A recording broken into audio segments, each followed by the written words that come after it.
Bien-aimés dans le Christ, loué soit Jésus-Christ. Loué soit Jésus-Christ. Il y en a qui ont déjà pris la bonne position pour dormir. Ils ont ouvert ce lot. C'est parce que le bénitier là est plein. Loué soit Jésus-Christ. En ce 23e dimanche du temps ordinaire, dans la première lecture, nous avons entendu le prophète Isaïe. À qui s'est-il adressé?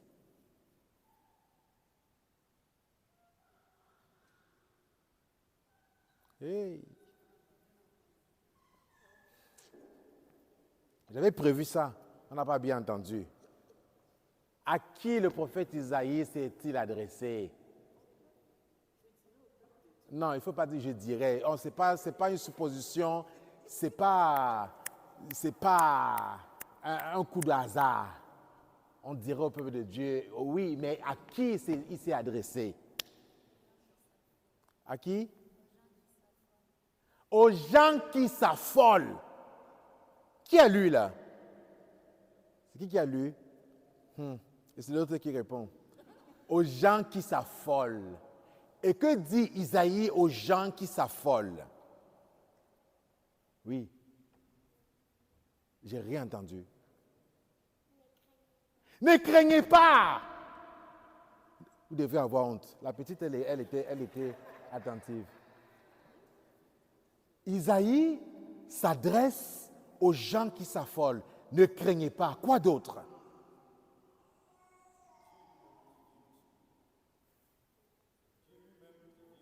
Dieu lui-même vient au secours. Autrement dit, que fait le prophète Isaïe? Il rassure. Il fortifie. Il annonce quoi? Oui, on le sait, oui, tout ça, mais tout ça là, il annonce la délivrance. Il rassure. Quand on rassure quelqu'un, on fait quoi? Oui, mais quand on rassure une personne, qu'est-ce qu'on fait par ce geste-là? On relève, oui, mais on sauve, c'est Dieu qui nous sauve. Et Dieu. Même vous, là, vous pouvez parler, même si vous servez la messe. Hein. Quand je rassure une personne, quand je dis à une personne, ben Dieu va venir, il va t'aider, il va te sauver, qu'est-ce que je fais? Baisser l'espérance. Ou bien, Isaïe introduit dans une espérance. Mais cette espérance-là, ce n'est pas juste des paroles en l'air. Isaïe rassure les gens qui s'affolent. Il annonce une espérance, mais il donne déjà des signes. Des signes. Il ne se contente pas juste de dire « Oh, Dieu est bon, Dieu est merveilleux, Dieu va nous... » Et puis quoi? Ça dit quoi? Faisons très attention à ce que nous disons aux gens qui s'affolent autour de nous. Aux gens qui vivent des drames, des difficultés. Nous avons souvent des grosses phrases de bateau, déjà bien faites, qu'on sert aux gens, on les énerve même encore plus, on les enfonce même encore plus dans leur noirceur. Apprenons des modèles que l'Église nous donne. Isaïe, calme, s'adresse aux gens affolés. Il les rassure. Il annonce une parole d'espérance et il donne des signes.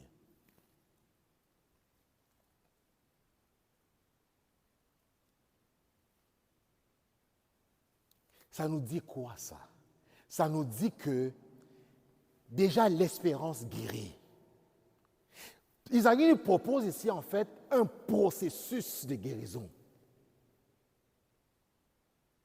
Souvent quand on est malade là, ou quand on vit des épreuves, des difficultés, nous là, on est focusé, je veux ça. Bon, c'est sûr qu'on ne demande pas comme ça à Dieu. On demande au Seigneur, Seigneur, nous restons concentrés sur notre besoin. Mais nous oublions souvent de prendre du recul et d'être attentifs aux messages d'espérance qui nous sont donnés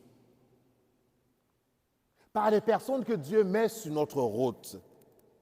Mais aussi, nous oublions souvent d'être attentifs aux signes qui nous sont annoncés. Nous regardons juste notre guérison physique que nous recherchons. Pourtant, le Seigneur a déjà commencé son processus. L'espérance guérit. L'espérance est déjà le point de départ de toute guérison, de toute libération. Sortons de cette vision d'un Dieu guérisseur qui guérit de façon magique, ou comme on voit dans plein d'églises du renouveau aujourd'hui, là, où on fait un coup de main comme ça, les gens tombent et puis se relèvent, se guérissent. Ce n'est pas ça. Dieu n'est pas un Dieu du désordre. Nous, le Dieu auquel nous croyons là, ce n'est pas un Dieu du désordre. Il se manifeste, il est là. Il est avec nous. Que fait Jésus dans cet évangile de Marc? Que fait le Christ?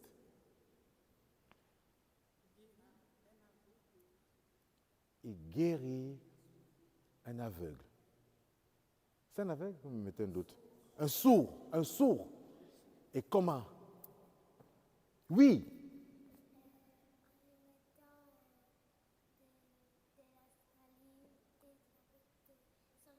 Ah, il y a une qui suit. Tu sauves l'honneur. En mettant de la salive sur la langue pour que la personne puisse mieux s'exprimer. En mettant ses doigts dans ses oreilles. Et que fait Jésus après? Il prononce quelle parole? Ephata, ça veut dire quoi ça? Ouvre-toi. S'ouvrir à quoi? Qu'est-ce qui doit s'ouvrir? Les oreilles, oui. Mais c'est logique, hein, ma chérie. Hein? Parce que là, elle dit, mais les oreilles, à quoi tu pensais? C'est clair dans le texte. Tu as raison. Mais les oreilles, j'aime ça. Elle se dit, mais il nous prend pour des caves. Il y en a une qui suit, j'aime ça. Bienvenue dans le Christ. Voyez-vous, le Christ déclare, il dit au muet, ouvre-toi. Ses oreilles sont fermées, il est muet. Jésus ouvre ses oreilles. Il le libère de toute surdité. Mais souvent nous écoutons ce texte, mais ça s'arrête là. Mais est-ce que nous nous sommes déjà posé la question envers nous-mêmes de savoir quelles sont nos surdités? Est-ce que je me suis déjà posé cette question? Est-ce que vous vous êtes déjà posé cette question? C'est quoi mes surdités? Prenons quelques secondes, pensez-y. C'est personnel, je ne vais pas vous demander de parler de ça, mais c'est important d'en être conscient. Je vous ai dit, la parole de Dieu, on n'écoute pas comme une formalité dans la messe.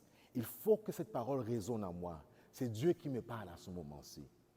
Quelles sont mes surdités? Qu'est-ce qui m'empêche d'écouter la voix de Dieu? Qu'est-ce qui m'empêche d'entendre?